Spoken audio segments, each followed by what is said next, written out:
19장 1절로 7절 말씀입니다. 함께 봉독하겠습니다. 아볼로가 고린도에 있을 때 바울이 윗지방으로 다녀 에베소에 와서 어떤 제자들을 만나 이르되 너희가 믿을 때 성령을 받았느냐? 이르되 아니라 우리는 성령이 계심도 듣지 못하였노라. 바울이 이르되 그러면 너희가 무슨 세례를 받았느냐? 대답하되 요한의 세례니라. 바울이 이르되 요한이 회개의 세례를 베풀며 백성에게 말하되 내 뒤에 오시는 이를 믿으라 하였으니 이는 곧 예수라 하거늘 그들이 듣고 주 예수의 이름으로 세례를 받으니 바울이 그들에게 안수하며 성령이 그들에게 임하심으로 방언도 하고 예언도 하니 모두 12사람쯤 되니라. 아멘.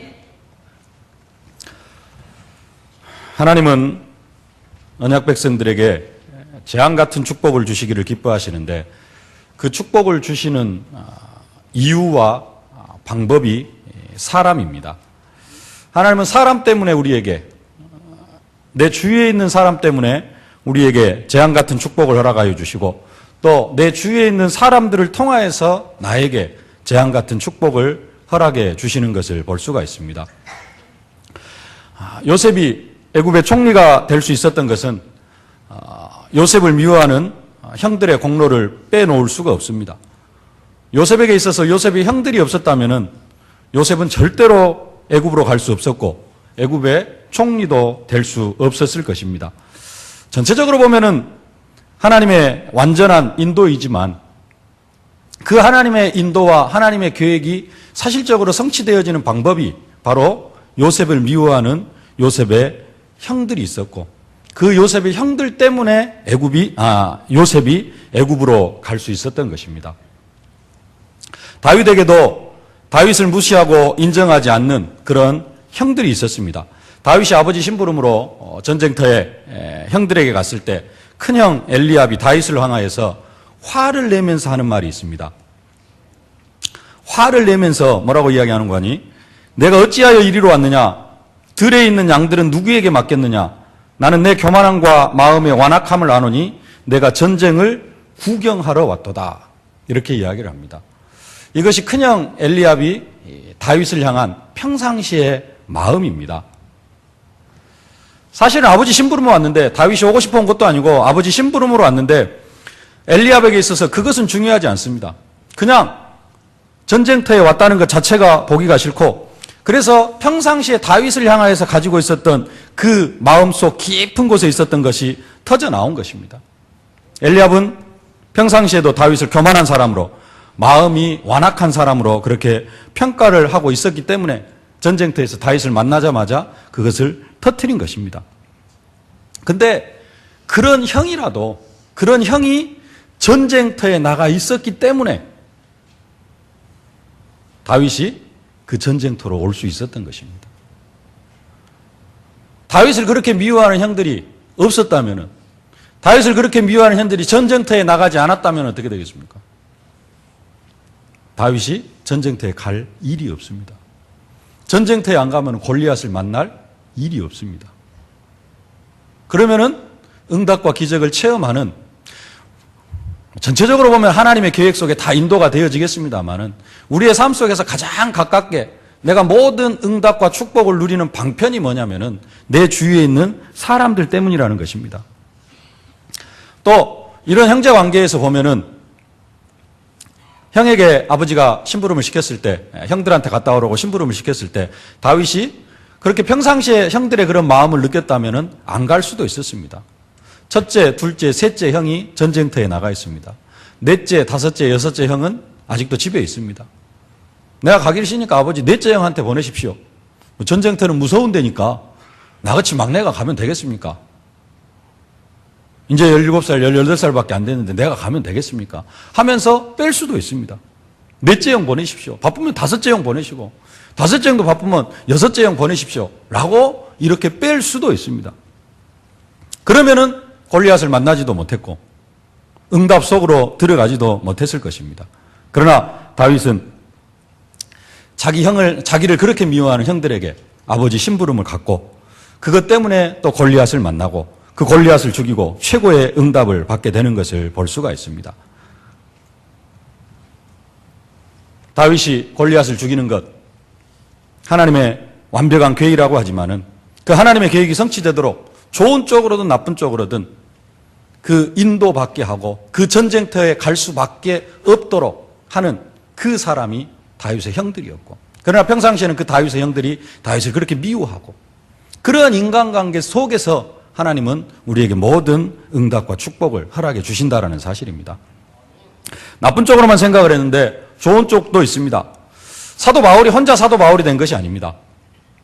아나니아와 사도 바울과의 만남은 인간관계의 만남은 아닙니다. 하나님께서 아나니아에게 직접 나타나셔가지고 사울이라는 청년 알고는 있었습니다만은 인간관계가 없습니다. 근데 하나님께 직접 나타나셔가지고 아나니아에게 명령을 합니다. 직가라는 거리로 가서 사울을 만나서 눈을 뜨게 해줘라. 이런 관계도 있습니다. 그런데 사도 바울이 정말로 하나님 앞에 쓰임받는 계기는 안디옥 교회입니다. 안디옥 교회를 그냥 사도 바울이 인도받아서 간 게 아니라 바나바라고 하는 사람이 바나바라고 하는 중직자가 사도 바울을 초청을 합니다. 목회자로. 그래서 바나바라는 중직자를 통해서 사도 바울이 안디옥 교회 목회자로 서게 되는 것을 볼 수가 있습니다. 바나바는 성령이 충만한 사람으로 밭을 팔아가지고 사도들의 발 앞에 헌금을 하는 그런 사람이었습니다. 그런데 이 안디옥 교회가 세워지자 지금까지 눈여겨보고 있었던 그 사울이라는 사람을 찾으러 다소에까지 가가지고 직접 데리고 와서 안디옥 교회에서 제자들을 가르치게 합니다. 사도 바울에게 있어서 바나바가 직접적인 관계는 없었다 할지라도 바나바는 지금까지 사도 바울이 어떻게 예수 믿기 전에 어떤 일을 했었고 예수 믿은 후에 지금 어떻게 어떤 일들을 하고 있고 어떻게 지금 신앙생활을 하고 있는가를 자세히 보고 있었습니다. 그런 인간관계 속에서 사도 바울이 안디옥 교회로 초청을 받고 안디옥 교회에 와서 목회를 시작을 하고, 그러면서 세계 선교의 발판이 되어지는 그런 응답과 축복을 받아 누렸던 것을 볼 수가 있습니다. 사울에게 있어서 사도 바울에게 있어서 바나바, 이런 인간관계를 통하여서 하나님은 참된 응답과 축복을 허락해 주시는 것을 볼 수가 있습니다. 뿐만 아니라 하나님은 사람 때문에 하나님의 백성들에게 재앙 같은 축복을 허락해 주십니다. 예수님께서 우리에게 귀신을 쫓아내며 새 방언을 말하며 뱀을 집어넣으며 무슨 독을 마실지라도 해를 받지 아니하고 병든 사람에게 손을 얹은 즉 나을 수 있는 그런 응답과 축복을 허락해 주셨는데, 그 축복을 허락해 주신 이유가 나를 증인으로 세우기 위함도 있지만은 결국은 나에게 그런 증거를 주신 이유는 뭐냐? 그런 사람들을 살리라는 겁니다. 병든 사람에게 손을 얹은 즉 나으리라라는 그 병든 사람을 고칠 수 있는 권세를 주신 이유가 병든 사람을 고치고 살리라는 것입니다. 귀신을 내어쫓는 권세를 허락해 주신 이유가 지금도 세상에 많은 사람들이 귀신 들려 고통당하고 있기 때문에 그 사람들을 살려주라고 하나님께서 우리에게 그런 권세를 허락해 주셨다라는 겁니다. 나 혼자만 살아가려고 하면, 나 치유받고 나 건강하고 하면은 다른 능력, 권세 필요 없습니다. 다른 사람 병 고쳐줄 수 있는 능력 필요 없습니다. 귀신을 쫓아내는 능력 필요 없습니다. 왜 하나님께서 우리에게 이 권세를 주셨냐? 아직도 세상에 많은 사람들이 고통당하고 살아가고 있기 때문에 그 사람들을 살리라고. 우리에게 복음을 주신 이유가 아직도 세상에 많은 사람들이 저주와 재앙 가운데 고통당하고 살아가고 있기 때문에 그 사람들을 살리라고 우리에게 복음을 허락해 주신 줄로 믿습니다. 나 때문이 아니라 나에게 주시는 응답도 있습니다만 더 나아가서는 내 주위에 있는 사람들 때문에 하나님께서는 내가 필요한 것 이상으로 하나님께서 더 많은 것들을 채워주십니다. 인간관계 때문에 하나님께서 우리에게 축복을 허락해 주신다는 사실입니다. 그런데 많은 사람들이 자기 자신밖에 모릅니다. 나밖에 모르고 살아가요. 신앙생활을 하더라도 나밖에 모르고 살아갑니다. 그래서 응답을 다 빼앗기는 겁니다. 하나님 더 응답을 주시려고 해도 응답을 주셔야 될 이유가 없어요.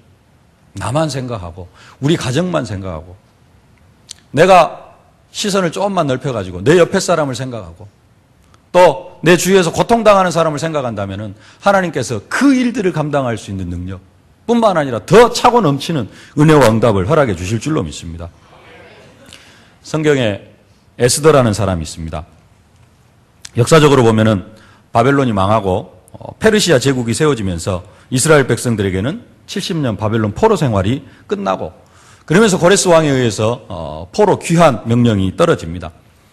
70년 동안 바벨론 포로 생활을 했는데 고레스 왕이 돌아가라고 하는데 거기에서 태어나고 자란 사람들이 거기가 고향이기 때문에 바벨론이 고향이기 때문에 이제 나라가 바뀌어가지고 페르시아가 됐습니다만 페르시아가 고향이기 때문에 가나안 땅 와야 되는 그런 사람도 있습니다만은 많은 사람들이 그곳에서 고향으로 돌아가지 않고 그 땅에서 계속해서 살아갑니다. 그러면서 거의 100년이라는 세월이 또 흘러갑니다. 바벨론 포로 1차 귀환이 끝나고 바벨론 포로 살아가던 1차 귀환이 끝나고 100년이라는 세월이 흘렀을 때쯤 나타난 사람이 에스더라는 사람입니다. 그런 시대입니다. 그때 하만이라는 사람이 모르드게가 미워가지고 모든 유다 민족을 다 죽이려고 하는 그러한 괴계를 꾸몄는데 이 사실을 모르드게가 알고 그때 왕후가 되어진 에스더에게 하는 말이 있습니다. 에스더 4장 14절에 이렇게 말씀합니다. 이때에 네가 만일 잠잠하여 말이 없으면 유다에는 다른 데로 말미암아 노임과 구원을 얻으려니와 내 아버지 집은 멸망하리라. 네가 왕후의 자리에 앉은 것이 이때를 위함이 아닌즉 누가 알겠느냐. 네가 왕후의 자리에 앉은 것이 이때를 위함이 아닌 줄 누가 알겠느냐. 하나님께서 왜 에스더를 왕후의 자리에 앉게 하셨는가 하면은 얼마 후에 이스라엘 백성들이 히브리 백성들이 페르시아에서 멸종을 당할 수밖에 없는 완전히 멸망을 당할 수밖에 없는 그런 위기가 닥칠 것인데 그 위기를 위해서 하나님께서 에스더를 왕으로 세워주셨다라는 것입니다. 모르드게가 말했지만 모르드게의 말이 아니라 하나님의 음성이고 하나님의 계획으로 우리가 다 알고 있습니다. 왜 그 에스더 아무 배경도 없는 에스더가 왜 왕후의 자리에 오를 수 있었느냐. 모든 이스라엘 백성들을 구원하시기 위하여서 그렇게 되어진 것입니다. 아무 힘없고 아무 배경 없는 여자를 하나님께서 왕후의 자리까지 앉게 하신 이유, 네 왕후 되어가지고 그 권세 떵떵거리고 누리고 살아라가 아니라 위기 앞에 이스라엘 백성들을 구원하게 하시려고 하나님께서 세워주셨다는 것입니다. 하나님은 나 때문에도 있습니다만은 더 나아가서 나 때문이 아니라 다른 사람 때문에 나를 축복해 주십니다. 하나님은 나 때문에 아니라 복음 때문에 나를 축복해 주십니다. 하나님은 교회 때문에 나를 축복해 주시는 줄로 믿습니다. 이 사실을 깨달은 사람이 나를 넘어설 수 있습니다. 이 사실을 깨달은 사람이 환경을 넘어설 수 있고 이 사실을 깨달은 사람이 24시를 살아가는 것이 아니라 그런 사람이 25시를 살아갈 수가 있게 되어지는 것입니다. 응답받아야 될 이유가 항상 나, 내 자식, 내 직장 여기에 매여 있는 사람은 절대 나를 넘어서지를 못합니다. 내 환경도 넘어서지를 못합니다. 그래서 항상 24시를 살아가는 것이 아니라 항상 시간에 쫓기는 인생을 살아갈 수밖에 없습니다. 그런 사람은 한 번 응답받고 나면은 그 뒤에 더 이상 응답받아야 될 이유가 없어요. 내 문제 한 번 고침받고 나면은, 치유받고 나면은 그 다음에 더 이상 응답받을 이유가 없게 되어지는 것입니다. 그러나 하나님이 나를 축복하시는 이유는 나를 위해서만이 아니라 교회를 위하여서, 복음을 위하여서, 내 주위에 있는 사람들을 위하여 축복을 주신다라는 이 사실을 깨닫고 여기에 방향 맞춘 사람은 응답받는 것으로 끝나는 것이 아니라 응답 후에 응답을 받을 수 있고요. 한 번 이기는 것으로 끝나는 것이 아니라 이기고 또 이기는 응답과 축복을 끝까지 받게 누리게 되어질 줄로 믿습니다. 그래서 우리는 정말로 인간관계에도 이기고 또 이기는 응답과 축복을 받아 누려야 될 줄로 믿습니다. 성령 충만한 사람이 잠깐 성령의 충만함을 놓치면은, 성령 충만함을 누리지 못하면 사단이 틈을 타는데 가장 많이 틈타는 부분이 인간관계입니다. 어떤 사람은 인간관계에 별로 관심이 없고 돈 때문에 이렇게 돈으로 사단이 틈을 타는 사람도 있습니다. 어떤 사람은 아주 어려운 환경, 그 환경도 대부분 인간관계 환경이 되어지겠습니다만은 환경이 통로가 되어지는 사람도 있기는 합니다. 그러나 대부분의 사람들이 사단에게 속고 걸려 넘어지는 부분, 그 구체적인 부분이 뭐냐면은 인간관계입니다. 그래서 성도들이 가장 많이 실패하는 부분이 인간관계이기도 합니다. 신앙생활 하다가 신앙생활을 못하는 사람들이 다른 것 때문에 신앙생활을 못하는 것이 아니라 인간관계 때문에 신앙생활을 포기하는 사람도 많이 있고요. 포기는 하지 않는다 할지라도 이 교회에서 저 교회로 옮겨가는 대부분의 이유가 인간관계 때문에 그렇습니다. 인간관계에 실패해가지고 시험에 들어서 교회를 떠나는 것을 많이 볼 수가 있습니다. 그런 사람이 없으면 좋겠습니다만은 교회 안에도 요셉의 형들 같은 그런 사람이 있을 수 있습니다. 근데 요셉은 그것 때문에 시험에 들질 않습니다. 요셉의 형들이 있어도 진짜 인간관계에 승리하는 사람은 거기에 걸려 넘어지질 않습니다. 여러분들이 그 축복을 누리실 수 있기를 바랍니다. 다윗에게 사울 왕처럼 계속해서 다윗을 죽이려고 쫓아다니는 그런 사람도 있을 수 있습니다. 그러나 다윗은 그 인간관계에도 승리하는 것을 볼 수가 있습니다.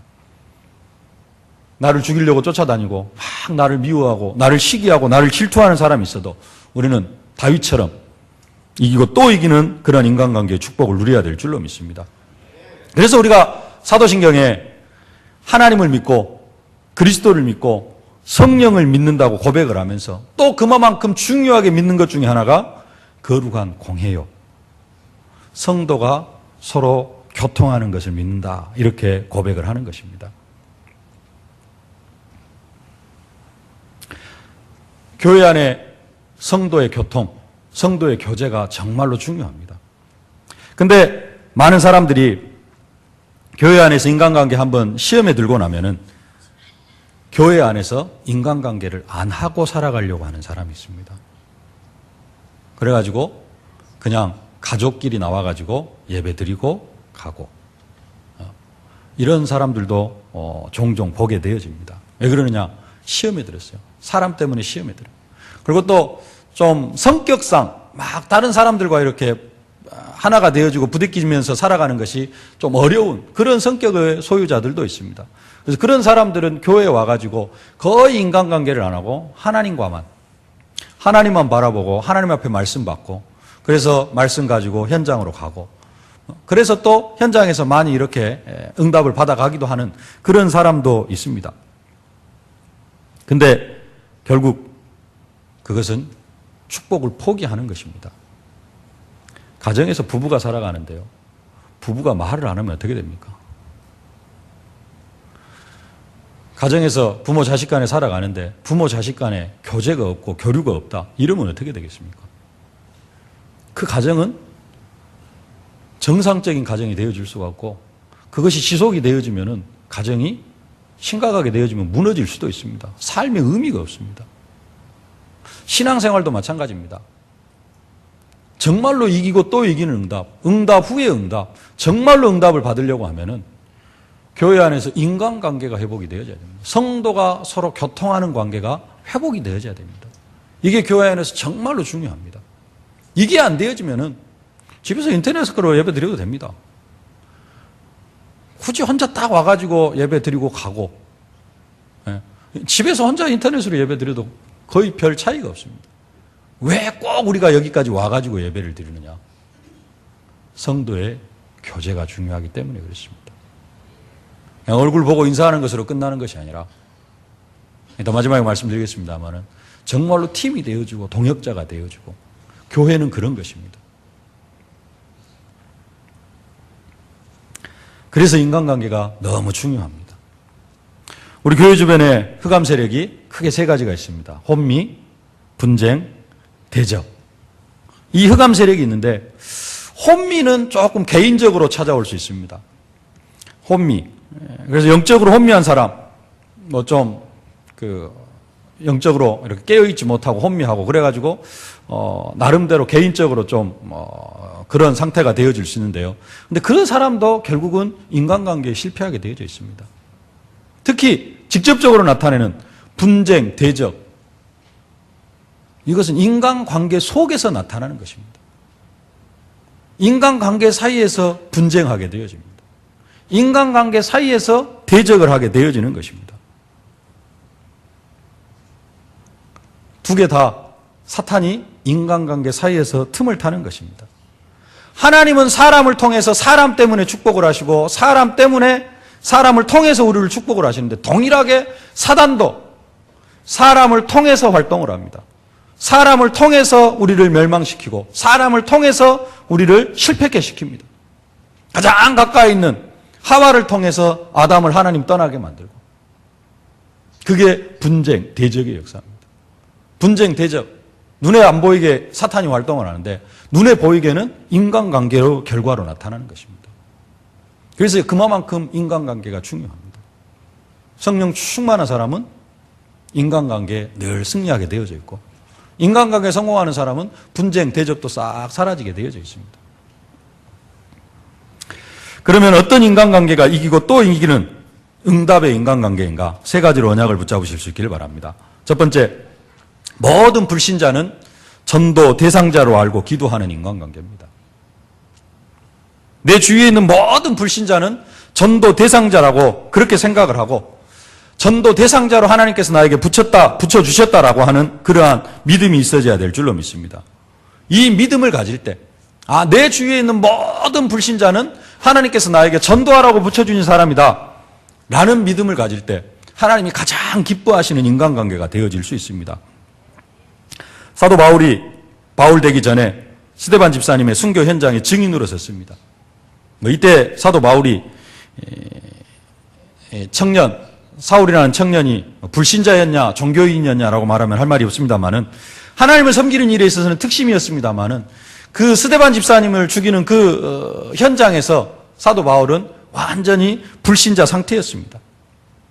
이때 사울이라는 청년은 스데반 집사님을 돌로 쳐 죽이는데 하나님의 법에 조금도 거리낌이 없다. 이 사람은 돌에 맞아 죽는 게 당연하다. 그래서 증인으로 선 그런 사람입니다. 근데 그가 시대적인 전도자가 되어졌습니다. 세상을 바꾸는 전도자가 되어졌습니다. 지금 내 주변에 있는 사람이 그런 사람일 수도 있습니다. 아직은 뭔가를 몰라가지고 사도 바울처럼 나를 막 핍박하고 나를 어렵게 하고 또 내 주위에 있는 사람들을 핍박하고 예수 믿는 사람들을 막 핍박하는 사람들일 수도 있습니다. 우리는 그런 사람들을 보면 대부분 저 사람 언제 불러가시나? 저 사람 좀 빨리 불러갔으면 좋겠다 라고 그렇게 생각을 할 수도 있습니다.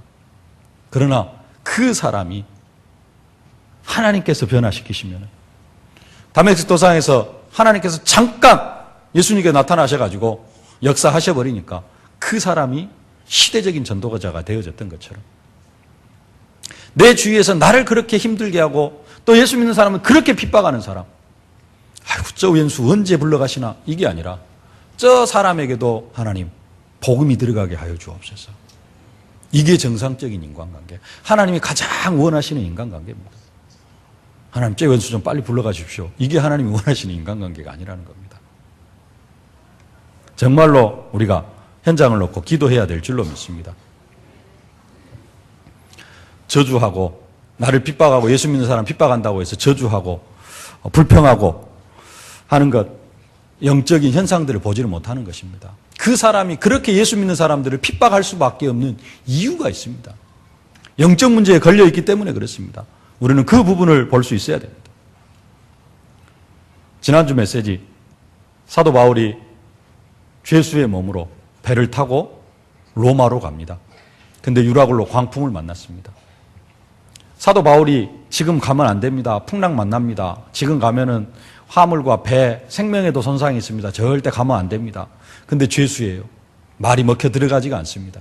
선장과 선주의 말을 백부장이 더 듣습니다. 그러면 뭐 해야 됩니까? 원망해야 됩니까? 불평해야 됩니까? 너희들이 내 말도 안 듣고. 근데 하나님께서 그 배에 있는 거의 300명이나 되는 그 사람들을 하나님께서 사도 바울에게 붙여주셨습니다. 너와 함께하는 자를 다 내게 주셨다 하였으니, 전도 대상자로 사도 바울 때문에 다 복음을 들을 수밖에 없는 사람으로 하나님께서 붙여주셨다라는 겁니다. 내 주위에 있는 사람들은 다 복음 받을 사람입니다.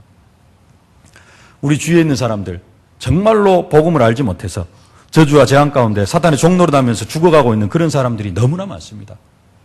며칠 전에도 현장에서 복음을 전하는데요. 한 분이 메시지를 듣더니 손을 드시더라고요. 메시지 하고 있는 중에. 그래서 제가 한마디 해도 되겠습니까? 목사님 그러더라고요.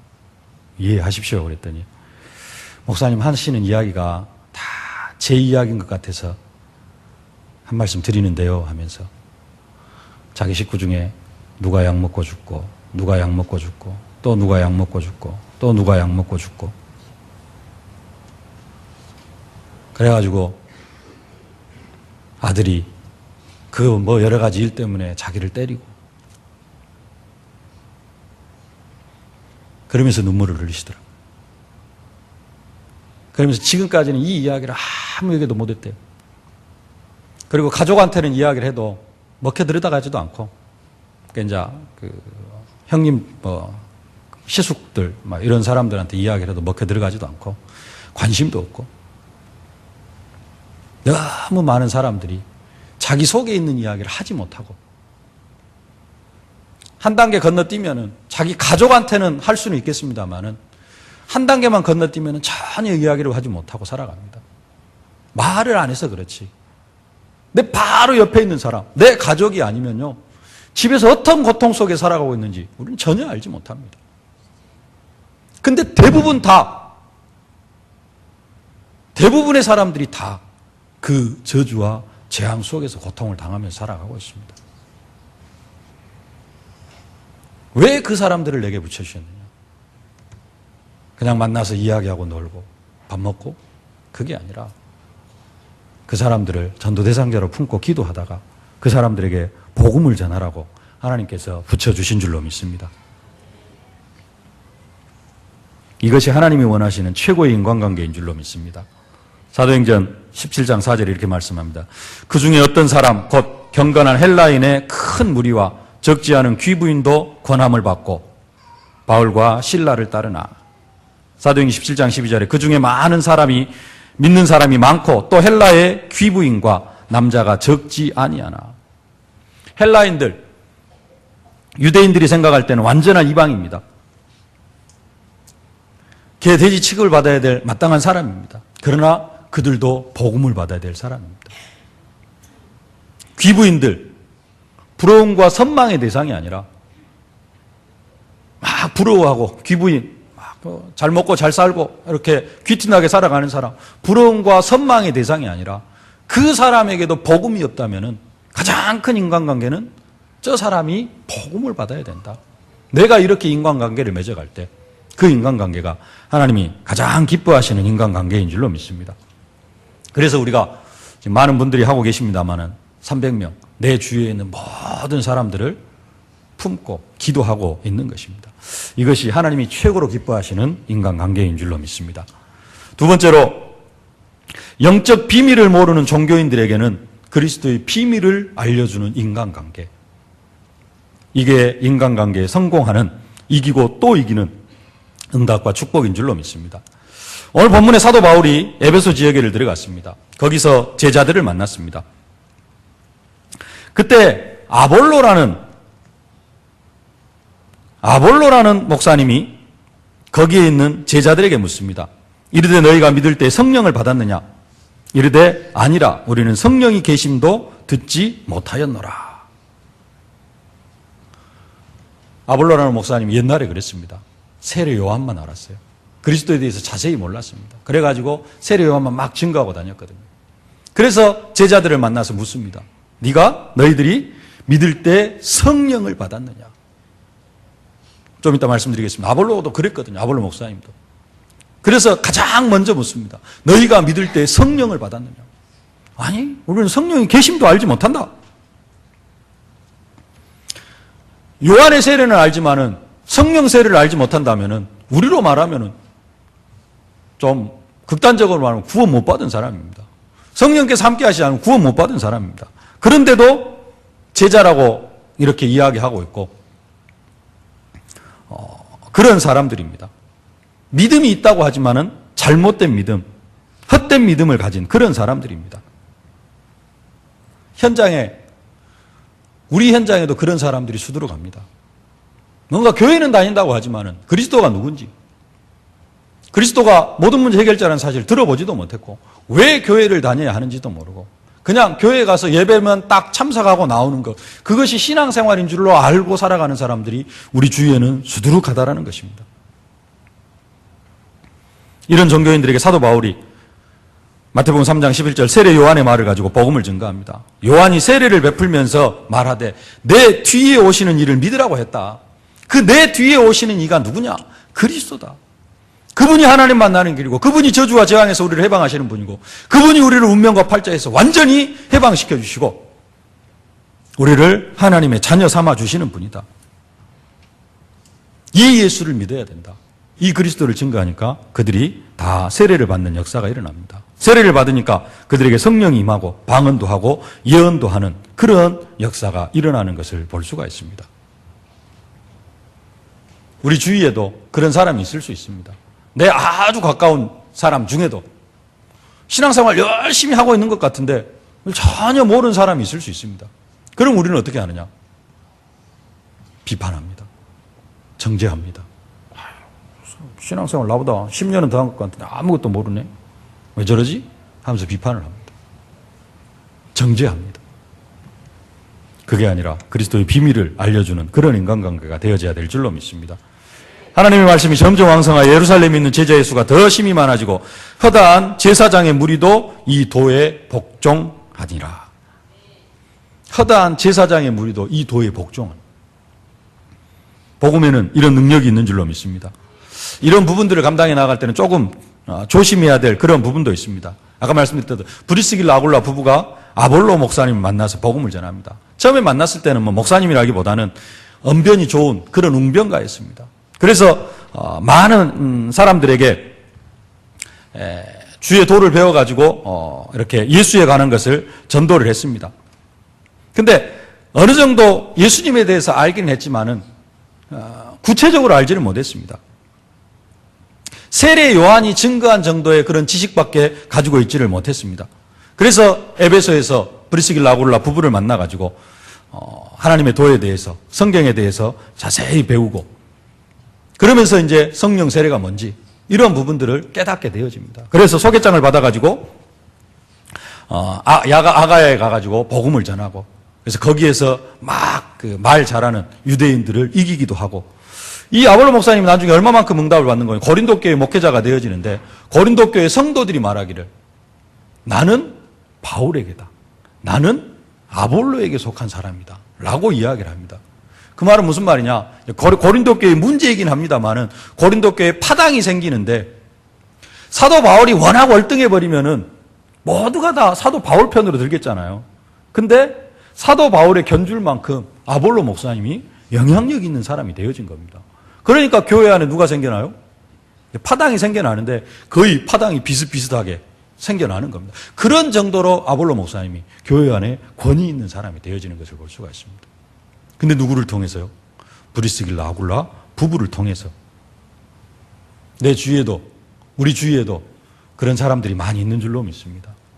내 주위에 정말로 신앙생활은 오래 하는 것 같은데 이 오늘 본문에 있는 12명의 제자들처럼 전혀 복음의 깊이에 대해서 알지 못하고 살아가는 사람들이 너무나 많이 있다는 사실입니다. 그 사람들에게는 그리스도의 비밀을 사실적으로 알려줘야 될 줄로 믿습니다. 세 번째, 인간관계에 이기고 또 이기는 응답을 받는 사람은 영적 비밀을 아는 언약 백성들과는 팀, 동맹, 동역자, 제자를 이루는 인간관계, 이런 인간관계가 이기고 또 이기는 인간관계인 줄로 믿습니다. 좀 깁니까? 영적 비밀을 아는 언약 백성들, 교회 안에서 팀, 동맹관계, 동역자, 제자를 이루는 그런 인간관계 이루어 가실 수 있기를 바랍니다. 찬송가에 있는 것처럼 우리는 사랑하는 주님 앞에 사랑하는 주님 예수 같은 주로 섬기나니 한 피바다 한 몸 이룬 형제요 자매들이라. 우리는 한 피바다 한 몸 이룬 형제요 자매들입니다. 먼 친척보다 가까운 이웃 사촌, 더 가까운 이웃 사촌이 더 가깝다고 이야기를 하는데요. 가까운 이웃 사촌보다 더 친밀한 관계가 바로 교회 안에서 한 피바다 한 몸 이룬 성도 간의 관계입니다. 그래서 정말로 우리는 교회 안에서 인간관계에 이기고 또 이기는 응답과 축복을 누려야 됩니다. 이 교회 안에서 인간관계에 실패하면, 교회 안에서 인간관계가 안 되어지면 응답받을 이유가 없습니다. 그래서 아까 말씀드렸나요? 오늘이 원래가 있는 날인데 좀 인간관계에 승리할 수 있도록 괜히 뻘쭘하게 막 또 인간관계도 잘 안 하다가 막 아는 체하고 그러면은 하는 사람도 어색하고 받는 사람도 조금 어색할 수 있거든요.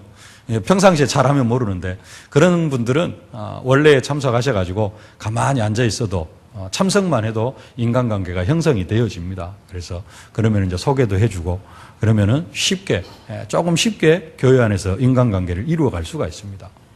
정말로 교회 안에서 교회만 왔다 갔다 하시는 그런 신앙생활에서 이제는 좀 벗어나실 수 있기를 바랍니다. 교회만 왔다 갔다 하면은요, 개인적인 조금의 응답은 받을 수 있지만은 진짜 하나님께서 원하시는 응답을 누리지를 못합니다. 그래서 기관으로도 좀 활동도 하시고, 활동까지는 아니라 할지라도 성도 간에 서로 교제도 나누시고 좀 이야기도 하시고 다른 분들이 어떻게 신앙생활을 하고 있는가 이런 부분들을 함께 나눠가는 것, 그게 교회 안에서 팀이 되어질 수 있고 동역자가 되어질 수도 있습니다. 특별히 교회 안에서 자녀들은 영적인 제자로 이렇게 키워가실 수 있기를 바랍니다. 영적인 제자로 키우되 하나님께 완전히 맡길 수 있기를 바랍니다. 한나가 사무엘을 성전에서 키우게 했던 것처럼 진짜 내 자녀를 복음으로 키워야 되겠다, 제자로 키워야 되겠다, 이렇게 하나님 앞에 맡기실 수 있기를 바랍니다. 또 모든 성도들과는 영이 통하고 기도가 통하는 인간관계, 그런 인간관계로 승리하실 수 있기를 바랍니다. 교회 안에서 뿐만 아니라 가정에서도 집사님들, 권사님, 장로님들, 부부 정말로 아름다운 팀이 되어지는 그런 인간관계, 연합의 관계, 복음적인 그런 인간관계를 누려가실 수 있기를 바랍니다. 그리고 교회 안에서 아까 말씀드린 성도들 간에 정말로 교제가 나누어지는, 그거 하려고 우리 목사님께서 예배 시간 전에 인사하는 시간도 갖고 그렇게 하는 것입니다. 그것이 너무 중요하기 때문에, 너무 중요한데 잘 안 되어지기 때문에 2분, 3분 시간을 들이면서 악수도 하고 인사말도 나누고, 너무 중요한 것입니다. 하라고 하니까 억지로 하는데 하시는 분이 많이 계시는데요, 그만큼 중요하기 때문에 예배 드리는 것만큼이나 내 옆에 앉아 계셔서 함께 예배를 드는 분하고 아니면 옆에뿐만 아니라 좀 멀리 계신 분들하고 인사 나누는 게 그만큼 중요합니다. 여러분들 그 중요성을 알고 인사를 나누실 수 있기를 바랍니다. 이것이 교회입니다. 그렇게 소통이 있는, 함께 나눔이 있는, 그게 교회입니다. 진짜로 그거 안 하려고 하면은 집에서 혼자 인터넷으로 예배 드려도 됩니다. 시대가 하도 좋아졌기 때문에요. 인간관계에 승리하실 수 있기를 바랍니다. 소통하지 않는 것, 엄밀하게 말하면 그것도 분쟁입니다. 딱 담 쌓고 살아가는 거예요. 교회 안에서 딱 하나가 되어져야 되는데 소통이 안 되어진다. 다른 사람과 소통이 안 되어진다. 이미 내가 분쟁하고 있는 겁니다. 하나가 안 되어지기 때문에. 소통을 넘어서서 팀이 되어지고 동맹관계가 되어지고 동역자 또 제자의 인간관계를 교회 안에서 이루어 가실 수 있기를 바랍니다. 이렇게 되어질 때 하나님이 가장 기뻐하시는 인간관계가 되어지고, 이런 인간관계가 이기고 또 이기는 응답의 인간관계가 되어질 줄로 믿습니다. 말씀을 맺겠습니다. 인간관계는 영적 상태의 결과입니다. 내 영적 상태가 밖으로 드러난 게 인간관계입니다. 인간관계가 안 좋은 사람이 있다, 내가 저 사람하고 인간관계가 안 좋다, 그러면은 그게 이제 내 영적 상태고요. 많은 사람들하고 인간관계가 되어지는데 특별한 사람과 인간관계가 잘 안 되어진다, 그 사람과는 내가 절대 복음을 누리지 못하고 있는 그런 것입니다. 그래서 좀 복음을 누릴 수 있기를 바라고요. 불신자를 향하여서는 모든 불신자는 하나님께서 내게 전도 대상자로 붙여주셨다, 그래서 품고 기도하다가 이기고 또 이기는 응답과 축복을 누리실 수 있기를 바랍니다. 주변에 교회는 열심히 다니고 있는데 영적 비밀을 모르고 있는 그런 종교인들에게는 그리스도의 비밀을 확실하게 심겨줘서 확실한 언약 백성들로 세워가고, 교회 안에서는 모든 인간관계가 기도로 소통하고 또 말씀 포럼으로 소통하면서 팀이요, 동역자요, 동맹관계요, 또 제자의 관계를 이루어가면서 인간관계에 이기고 또 이기는 응답과 축복을 누리실 수 있기를 바랍니다. 하나님께서 우리를 전도 때문에 부르셨습니다. 오늘 2부 예배 메시지 중 지속으로 오직 전도인데요. 이제 신앙생활을 오래 하고 좀 완전하게 복음 속으로 들어가면은 다 넘어설 수 있는데 시작 단계에는 아무리 복음이 확실해도 인간관계를 못하는 사람 전도하기가 힘듭니다. 내가 그리스도 모든 문제 해결점만 다 할 수 있습니다. 영접 메시지만 쫙 할 수 있습니다. 근데 현장 속에서 인간관계를 못해요. 이 사람은 복음이 아무리 확실해도 전도가 힘듭니다. 근데 반대로 어떤 사람은 뭐 선지자 제사장과 이런 거 잘 몰라. 불신자 6가지 잘 모르면 신자가 7가지 축복 잘 몰라요. 근데 인간관계를 너무 잘해. 그 사람은 교회 잘 데리고 옵니다. 그래요. 다른 사람한테 잘 붙여줍니다. 전도 잘하는 사람이 있어요. 이게 인간관계입니다.